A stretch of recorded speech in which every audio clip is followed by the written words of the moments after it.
Hani Mahmoud. He's joining us live from Gaza City. And as we've just mentioned, Hani, we're hearing of attacks right across the Strip.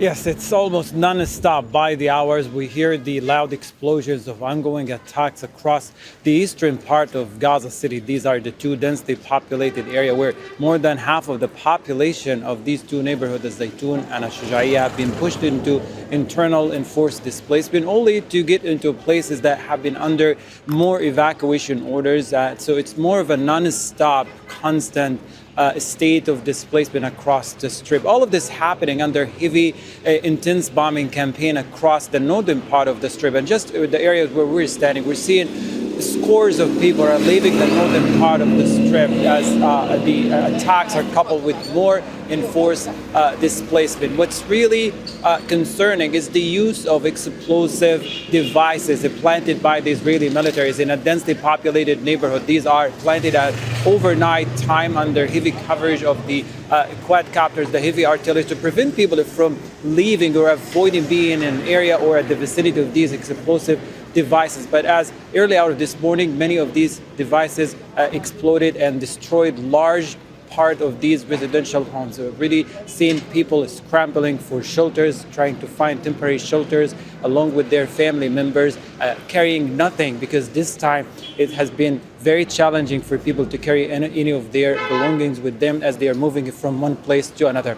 Perhaps the most concerning developments happening right now in the eastern part of Deir al-Balah city, where the Israeli military expanded, and it was expected to expand the military operations, but little people knew it was going to start in eastern part of Deir al-Balah city, where a mass wave of displacement right now toward the western part of the city. People who just returned to these areas in the past weeks, thinking it's going to be safe for them, find themselves right now on the move.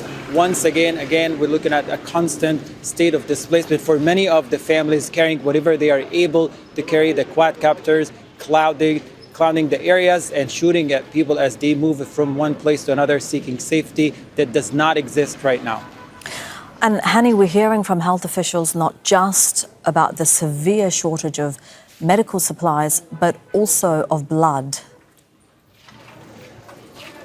Mm-hmm.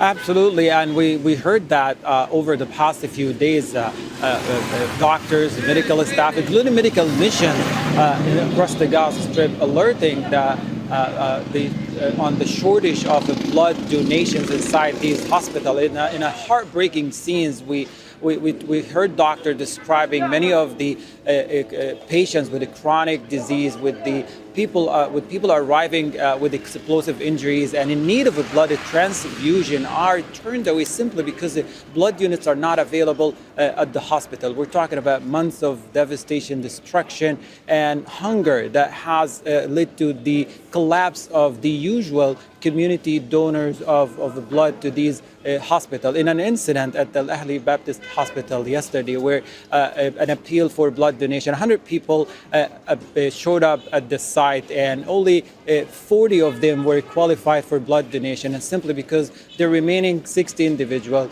due to ongoing hunger and starvation, started to develop iron deficiencies and anemia, and preventing them from being eligible for blood donation. And this keeps repeating itself over and over across many of the health facilities in central area and in the northern part of the Strip, where we have cases now.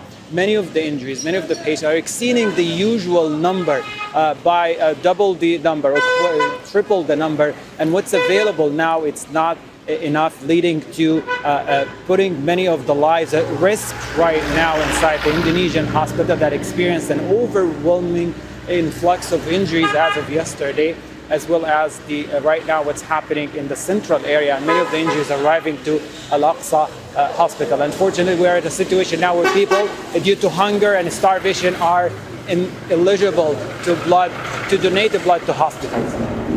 That is Hani Mahmoud with the latest, joining us live from Gaza City. Thank you very much, Hani.